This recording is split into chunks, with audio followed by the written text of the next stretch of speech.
Our presenter here now, our third one of the day, is Melissa Widhalm from Purdue University, and she's the operations manager at the Purdue Climate Change Research Center. And she had previously been with the Useful to Usable project with USDA and has been involved in this climate assessment from Indiana that she will visit with us about today. Just a reminder, we have Q&A option open if you want to address questions directly to the panelists. And you can also use the chat to also share questions with panelists or other attendees as well. That should be open for you. And just to make it easier, we do generally withhold questions till the end, just so we're not interrupting the presenter while they're speaking. So Melissa, take it away. Thanks for joining us today. All right. Well, thanks for having me. It's good to see so many people joining us from so many different places today. And I just want to thank all of the organizers for inviting me, and especially thank Trent and Martha for the wonderful presentations they gave earlier this morning. That was really great, and I think sets up really nicely what I'm going to be talking with you about, which are state climate assessments, a little more broadly at first, and then we'll get into some perspectives from Indiana. But before we get to that point, let's just make sure we're all on the same page here. And what is a climate assessment? So these climate assessments, they bring together scientific research, they bring together observational data, and it helps us understand and quantify things in our past climate. So if we're looking at trends, if we're trying to understand if there's changes, right, that's a climate assessment. Future projections, right? That's oftentimes what happens with these climate assessments, is that they are not just backwards looking, but they're forwards looking as well. And then we also have in the mix the impacts of those changes in our climate, past or future, on natural and human built systems. And so they go by a lot of names, right? You might hear people talk about climate assessment, climate change assessment, climate impacts assessment. They all more or less are talking about the same category of work. Oftentimes it's a physical report, but there can be other products along with those as well. And we do these assessments because they are useful and important for helping us make more informed plans and more informed data-driven decisions, or at least that's the hope, right? That's the goal. Now, I've realized that I've given you a very generic definition for what a climate assessment is. And you might look at it and say, this kind of sounds like we could be looking at virtually any aspect of past or future conditions and the resulting impacts. And actually, that's right. Assessments, they come in many flavors, okay? And they really vary significantly depending on who's running them, why they're being conducted, what topics are included, what resources are available to support the process, and all of those different things. And so that's why we have such a large and growing number of climate assessments available to us. If we just think about this from a geographic standpoint, you can find climate assessments from the global scale all the way down to the individual city scale and everything in between. All right, Martha talked quite a bit about the national scale, and really how that assessment was conducted, how frequently it happens, the level of detail it produces at a national scale versus, say, a city scale. That's going to be noticeably different. And that's expected, right? Each assessment serves a specific audience and has a specific objective. And so you end up with all of these different flavors, right? You have a pretty wide variety to pick from. But today, rather than talking more abstractly across these scales, what I really want to do is focus in and talk exclusively about state climate assessments. I'm going to give you just a tiny overview of some of the value that we find in conducting state assessments, some considerations that you might have if you are going to be somebody conducting or participating in these assessments. And then I'm going to spend the majority of my time sharing our experiences with state climate assessments from right here in Indiana. So starting in with the value of state climate assessments, or SCAs. If you ask me, and I guess I'm a little bit biased since I spend most of my time working on state climate assessments, but I truly believe SCAs are uniquely positioned to provide that relevant, actionable information at more localized scales. Martha was just showing us in the last presentation that broader global and national assessment and how it gives us really incredible insights into the scope and the scale of the threats that we're facing, not just here in the US, but around the world, right? However, the usefulness and the influence of those products at more localized scales can be fairly limited. Just like Martha said, we need translation in both time and spatial scales that help people see this information in a more meaningful local way. So, for example, if I'm a water resources manager, if I'm responsible for, managing river flows in a specific area to prevent flooding in a particular location, I'm going to need data for that river. While it's great that I can go to the national assessment and I can see that for this entire basin, which might cover a multi-state area, has a trend in one direction or another, at any individual scale, that could be out of alignment with that bigger picture. There could be more nuanced influences happening, right? So this is where that value of more localized information really comes in.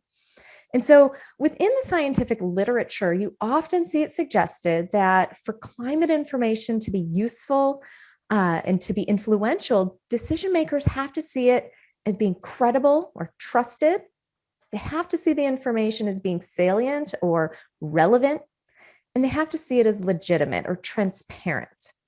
And so state climate assessments can readily achieve all of these critical components and really be a useful tool for decision makers. So when we're talking about state assessments, really that science is being provided by local trusted sources, right? They're organized and conducted by groups that often have name recognition in the state. They might already have a built-in reputation in the state. This lends a huge amount of credibility to the process. SCAs use that localized data. They're focused on relevant topics, right? If there's something unique or special about my location, that's what's going to be in that assessment, right? We don't ever talk about sea level rise in the Indiana assessment because that's just not something we're dealing with. And so it's really, we have this ability to customize data, to customize information, to be something that can really help people connect to that information in a more meaningful way. And then also with the state climate assessments, you have a lot of opportunity to engage and inform decision makers and other stakeholders too. So I'm talking about broad engagement and deep engagement. And Martha also, she touched on that too, just how important it is to really understand what those end user needs are if you're going to create climate information that is useful and actionable. And so really due to the physical proximity that you have when you are a state entity or you're working the state level, you can, have a lot more access to your end users. You might already have existing connections, and really it's worthwhile the time to make those connections because you are, again, all working in the same location, you have similar interests, you have similar impacts. And so even if those relationships don't exist, it's a worthwhile endeavor for many other reasons. And these all kind of feed into each other, right? So when you have a more legitimate, transparent process, that's going to allow you to understand what types of topics a group might need to make it more relevant, that assessment more relevant. And, that really strengthens the trust and the credibility. And so these all sort of work hand in hand with one another. And the reality is, just one last thing to talk about with the value of climate assessments. The reality is we have a growing amount of pressure and urgency being put on these state and local entities to take some action to address climate change. Okay, whether we're talking about adaptation or preparing for the changes that are already happening and are expected to continue and intensify, or if we're talking about mitigation, preventing or reducing the extent of that global warming and the ensuing climate change, on the whole. There is this urgency to take local action, but to do that, you have to have detailed knowledge of the threats and the impacts in your particular location. And again, this is the type of information that's directly provided by these state climate assessments. So often, again, it's this need for finer scale information that's really the driving force, drilling us down to these more localized levels. So to fill these information gaps, we've been able to find at least 27 different US states have completed state climate assessments. In total, there are about 50 state climate assessments that have been produced as of 2020. There are 5 state climate assessments that we're aware of that are currently in progress, and 3 of those are in locations where an assessment doesn't currently exist. And at least 10 states have undertaken more than one assessment. Our earliest assessment we found has dated back to 1989. I believe that was in California. As I said earlier, climate assessments come in a variety of flavors. And this is especially true at the state level. When we were talking about the National Climate Assessment with Martha, she had talked about how there's, this federal mandate. It's done on a periodic time period. There's a little bit more structure, even though from assessment to assessment, the types of content, the contributors, all of that varies. There's a pretty structured history there and things to build off of. That's not the case when it comes to state climate assessments, okay? So there are no templates. There are no standards for conducting these assessments. And how they shape up really depends on the specific state circumstances. So, for instance, what's motivating or driving that assessment? Is it mandated by state government, or is it being conducted in alignment with an organization's mission? So, about half of the assessments that we've identified are, in fact, conducted because it is mandated by their state, whereas about half of them, that's not the case. It is an institution or an organization that finds value in doing this assessment, and they provide it as a service. But that's going to change what the outcome is of that assessment, what it looks like, how often it's done. Another consideration is the funding. Okay, some of these assessments are actually funded. There is money put up behind them to support data generation, to support stakeholder engagement, to support technical contributors. And then there are others that it is a voluntary endeavor. Okay, there are no resources. It is done in kind or on a shoestring. And again, that's going to change what's even possible to do in your assessment. Who's providing the leadership and oversight? Is it run by state agencies? Is it run by universities? Is it some hybrid? Again, that's going to change too. And who gets to contribute and in what ways? There are thoughts that we should have stakeholder engagement early, often throughout the process. Sometimes that's not possible. Sometimes that's not desired. Sometimes that's the driving force. And again, that is going to definitely shape your assessment. What's the scope? What's the purpose?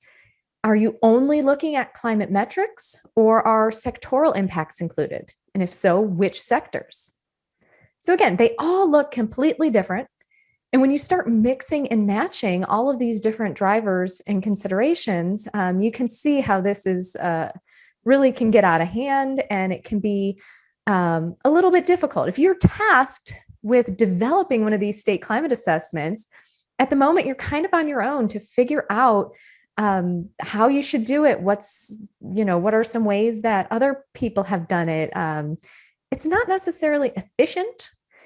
You might be reinventing the wheel. You might be missing some critical lessons that others have learned. And so I'm excited to actually tell you, I am part of a small self-organized team. We call ourselves the Practice of Assessments Working Group. And it's a small team from different locations across the country. And we're actually working on a compendium of lessons and experiences conducting these state and local assessments. So it's definitely not a guide. It's not a how-to because, again, because of all these reasons you see on the screen, there's never going to be just one way to run a state climate assessment. But we've all, everybody who's participated in these state assessments, we've sort of had to make it up as we go along and pick and choose from the things that we've learned along the way or from other organizations that we've been aware of that have conducted these. And we just, all of us have felt like it would have been really useful if we had some guidance along the way. It's not very well studied in the scientific literature. There's a little bit of growing knowledge there, but again, just not much, not nearly as much as we have at the international or the national level. So I'm excited to tell you this compendium is in progress. If you are conducting a state assessment or involved in it and you're interested in that, my email is going to be on the very final slide. Send me a note and we'll make sure that you either be involved in this process or you receive a copy of it when it's completed. And I should say we're hoping that we have it available later this year, but don't hold me to it. All right, so we briefly talked about some of the value of state climate assessments, the status of state climate assessments here in the US. Now I want to switch over and spend my remaining time sharing with you what our experiences have been in pulling together the Indiana Climate Change Impacts Assessment, or INCCIA, which you see up here on the screen. And I'm not going to focus on the climate data and results. Rather, we're just going to look at the process that we use to conduct this assessment and a little bit about what outputs we are generating and how our stakeholders are using the assessment that we did. I believe of all the people, we had hundreds of people register for this webinar. Most of you are professionals in the public or the private sector. And I'm guessing that the majority of you, or many of you, could be leading or participating in future assessments, or at the very least, consuming climate assessment information now or at some point in the future. And so I'm just going to pull back the curtain a little bit, give you a peek at how these different decisions that we discussed on that last slide came together in Indiana to produce our assessment. So I'm guessing that most of the folks on this call are not from Indiana. So let me just give you a little bit of background on our state so you kind of see what we're dealing with here in terms of putting together this assessment. So here in the Hoosier State, we are ranked 38th for gross state product. So we're sort of on the lower end. We're not a huge financial producing state. Our top sectors are actually manufacturing, real estate, and healthcare. And our top job creators are manufacturing and real estate as well. Agriculture and forestry, that actually uses the majority of our physical land area, but it only produces a little over 1% to our gross state product. However, even though it doesn't create very many jobs, it doesn't contribute much to our state product, farming and rural life are really important in the Hoosier State. They're important to the Hoosier identity and to our culture, and it's very vulnerable to climate change, right? So it's a very relevant sectors when we're talking about climate change. We have a lot of socioeconomic and political factors here in our state that contribute to our vulnerability to climate change. Top of that list is our health rankings. Okay, we are very low on the list for health rankings. We have high prevalence of smoking, obesity, physical inactivity, poor air quality, very low public health funding. And I'm sure some of these things will be talked about tomorrow with Dr. Shepard. These types of health indicators can really change your vulnerability to your current and your future climate. Okay, those go hand in hand. And how resilient are you? How severely do you feel some of these impacts of extreme heat or of flooding or other things? So our health rankings certainly put us highly vulnerable to climate change. We also have, like many other locations in the country, very aging infrastructure, but we have very low financial investment too. And so we have low financial investment in our roads, our dams, our drinking and wastewater facilities. Um, Public perceptions here in our state are at odds with the scientific consensus on climate change. We have about a third of Hoosiers who don't acknowledge that climate change is happening.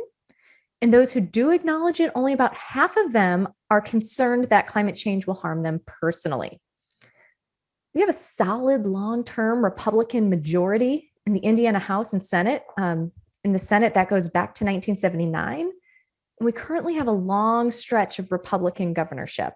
I mention this specifically because it's important. There have been a lot of studies that have revealed there is a strong connection between a political affiliation and climate change risk perceptions. And people who identify as Republican or politically conservative tend to have much more significantly increased skepticism about climate change science. And so that has implications for how we talk about climate change, how we fund and prioritize climate actions.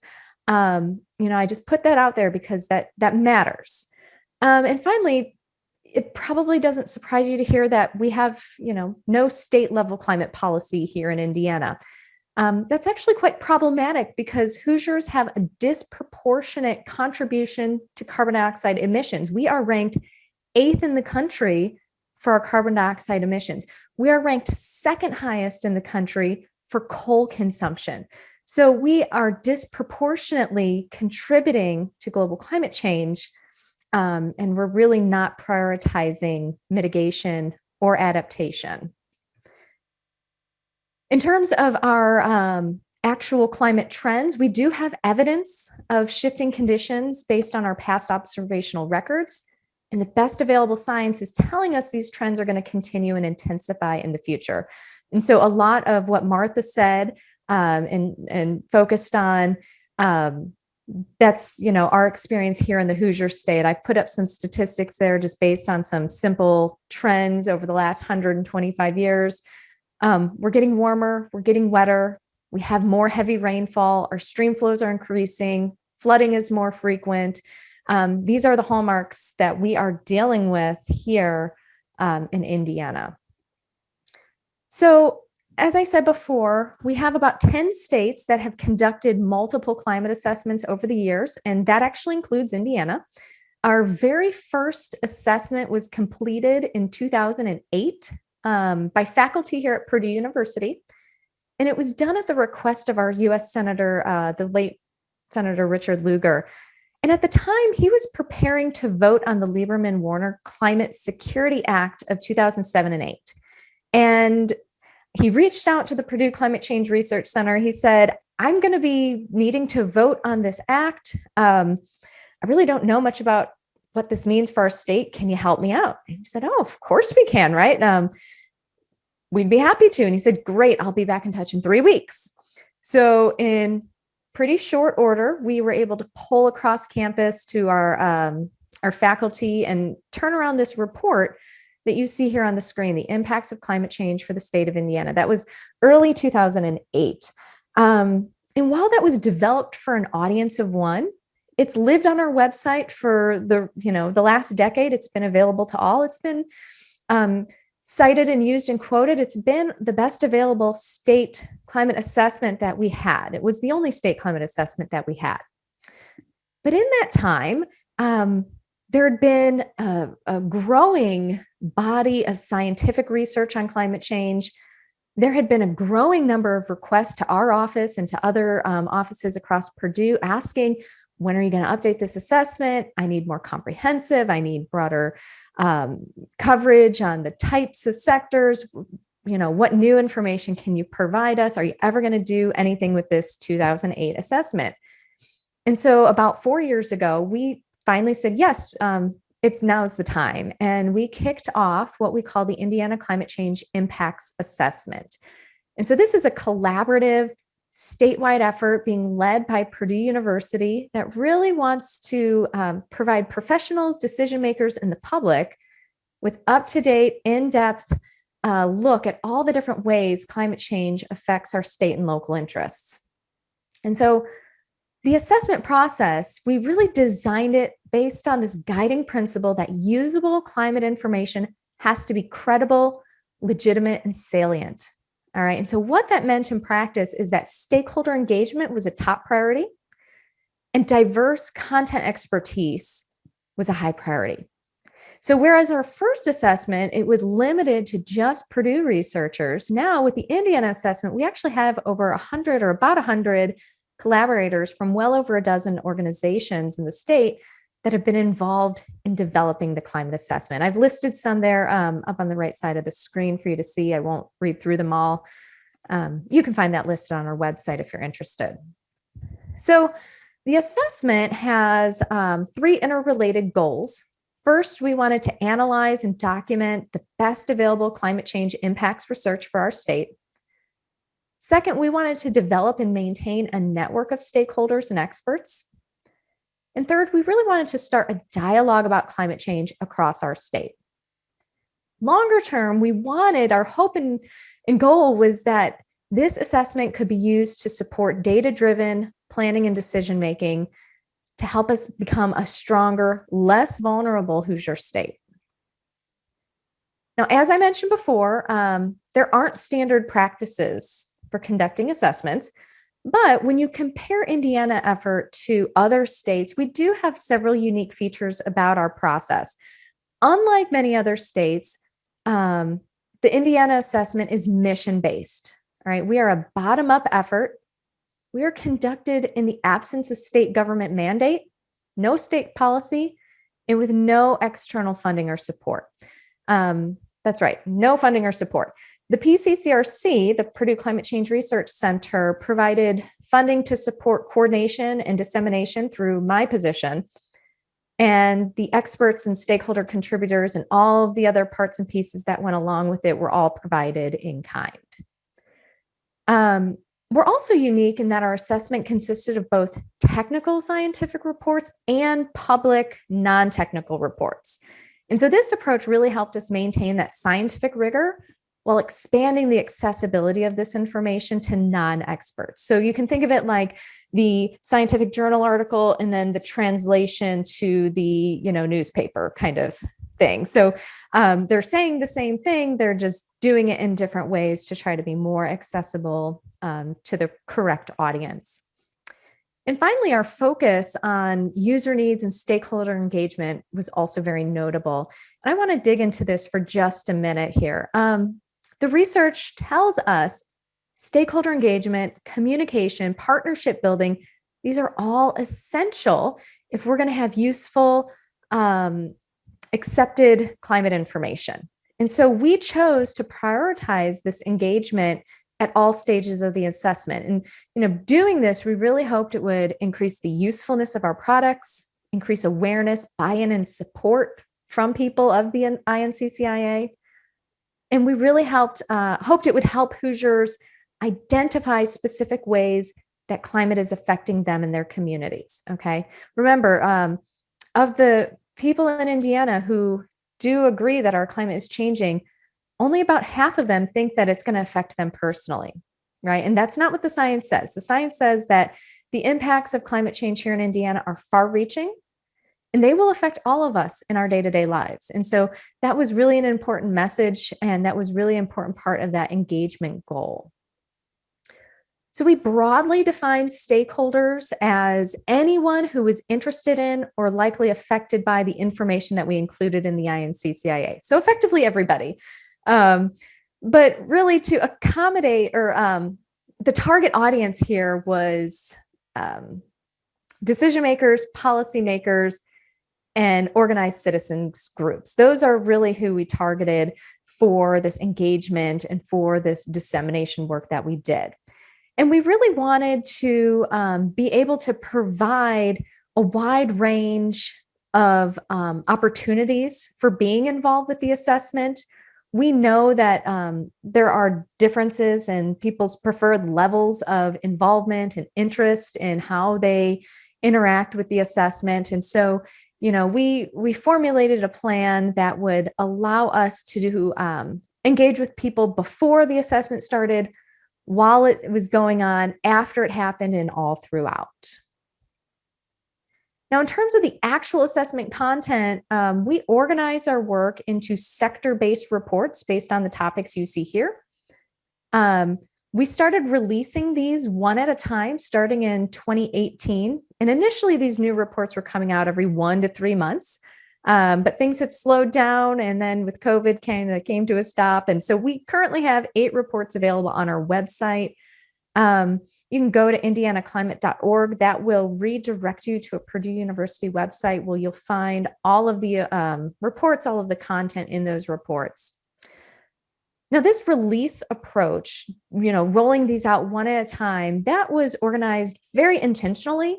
And we did that to make sure the information consumers would be receiving this steady stream of information as opposed to the flood of information. Right? Because what happens is you get this steady stream, you keep it at a low boil, you keep it in the news, you keep people talking about it, maybe focused a little bit at a time on different aspects of that content. Whereas when you dump a huge 400-page report, it's in the news for a couple of days and it can quickly fall off people's radar. So we did that very intentionally to see if that would make any difference in being able to sustain conversations around that topic. And as an added benefit, this staggered assessment rollout really helped accommodate our limited time and personnel resources, being that we are a voluntary assessment. And I do believe that the Indiana assessment's the only state one that has used this kind of dissemination approach, or at least it was at the time when we started this. Now, if you go to the assessment site, you'll see that you can read our reports online. You can download them as a PDF. We try to include lots of easy to read graphics, try to keep those technical details to a minimum since these are aimed at a non-technical audience. And, for those who are interested in the more technical details, we reference those technical reports and they can access those as well. Now, when we did these rollouts of each of these individual reports, one of the main tactics we used was community briefings. These were free hour-long events for the public and for the media. We would hold them at different locations around the state. You can see there on the map, the 8 that we did. And this really helped us hit different media markets, helped us engage with a wider variety of local communities and people. And we really found it helpful in helping us attract media attention and coverage. We did all sorts of pre and post event hype through the media, through social media, through producing video recaps and other ways to help people get the word out and participate in these briefings. And then in addition to the briefings, we have a newsletter. We participate in, dozens of speaking events each year. We have lots of social media op-eds, whatever we can do to keep the conversation going and producing materials to support other people having these conversations too. We did them. So, so we used a variety of tactics there to get the word out. And I see that I'm running short on time, so I'll wrap this up. It's been a few years now since we started this work. Did it make any difference? Are people consuming the information? Are they using it? Well, unfortunately, we are an unfunded effort, so I don't have any formal evaluation, but from informal measures, I do feel like, yes, this has been a worthwhile, successful endeavor. We've had over 500 media mentions over the last couple of years. We've done over 200 events, reached thousands of people in person, thousands more online. We've had our scientists and experts testify at the State House as certain aspects of climate change and water management have started thinking about climate change a little bit. We have had our information used in state bills that have been introduced, in local climate resilience and climate action plans. I have up there on the screen, the city of West Lafayette had a climate ordinance or a resolution that they passed that references, setting the stage or what the impacts assessment set the stage as. We have teachers using the data. We have spin-off products from some of our partners, like at Indiana University. The Hoosier Resilience Index absorbed all of this climate data and tried to add some extra value with planning and decision making tailored to some of those impacts. We've, gotten this information into an update of our state hazard plan. We've helped with the Climate Leadership Summit, which is a mayor-led annual summit to really start doing the work on climate change mitigation and adaptation, and it relies heavily on the impacts assessment. And so, yes, we are getting the word out. We have tangible ways that people are using this information. They're hungry for this information. You might not know it from the overview of our state that I gave several slides ago, but people are, in fact, wanting to have these conversations, and having that local relevant information really helps.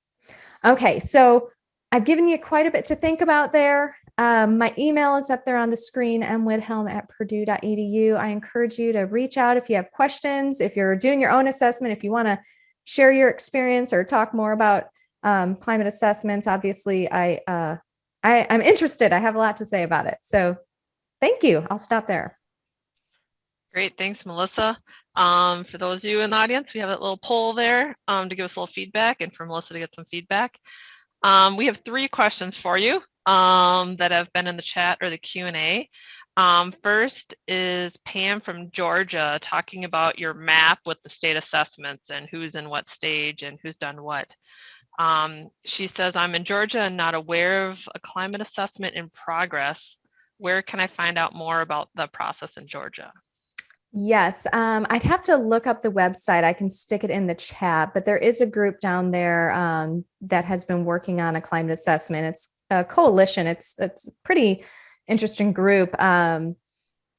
Looking at, I think a lot of their motivation is on the solution side of climate change and really what do we do from here. But as that foundational first step, they were putting together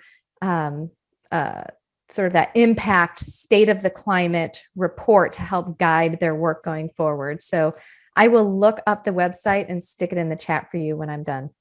All right, great, thank you. Second question from Paul. Do these assessments apply scope 1, 2, and 3 analyses? And have you encountered inconsistencies between states using different metrics measuring emissions? I don't know that I fully understand your question, but I will say that each state assessment sort of, they use the data inputs that are most relevant to what they need, but really they're all going back. I mean, if you sort of trace back what is the fundamental climate models that they're using, a lot of it are those global models that are then downscaled that Martha was talking about. And then, they sort of zoom into their state. Most places aren't running, their own analysis. They are using the same kind of analyses that go into these larger scale assessments, but with some regional downscaling, if that helps. And there's, okay, I don't want to say there's inconsistencies, but when you start looking at models that are downscaled to a more localized level versus something that's at a broader scale, your grid sizes are different. You're going to see different results, but they're all sort of within what you would expect of each other, right? They're in that range. So here in Indiana, for instance, we're expecting 5 to 6 degrees of warming in our annual average by the middle of the century. If you look at nationally, we're talking about 3 to 4 degrees of warming. But that's because we're just focused on the Indiana piece. We're not taking in all of those other locations. And so that might be perceived as being inconsistent. Wait, this assessment says this assessment says that. But it's because the area that we're looking at is different. Sure, great. And that's the value of the local assessments, right? Right. One more question, at least, that I see here from Brian. Without a standard for assessment, does that not leave the end product subject to claims of incomplete review or political involvement? I don't know necessarily that it does. I mean, a lot of these tools and assessments, right? They're pulling from the existing literature, which is already peer reviewed, or they're generating new work that then becomes peer reviewed and put into the body of literature. And so there is a process. And I mean, I guess it's possible that, you can have bad actors in there, but that's also the beauty of, something localized and people familiar with your agency or organization and the credibility that you bring with it, right? People aren't looking to crush their credibility. And so I think I can't say there's not potential there, but I don't think that is something that we're really seeing. All right. We have one more follow-up from Paul. Has anyone done an assessment of university campus plans and their STARS assessments? How many and how consistent? And for example, he has a link to the Montana State University assessment. I am not familiar with campus sustainability plan assessment, so I will have to let somebody else answer that.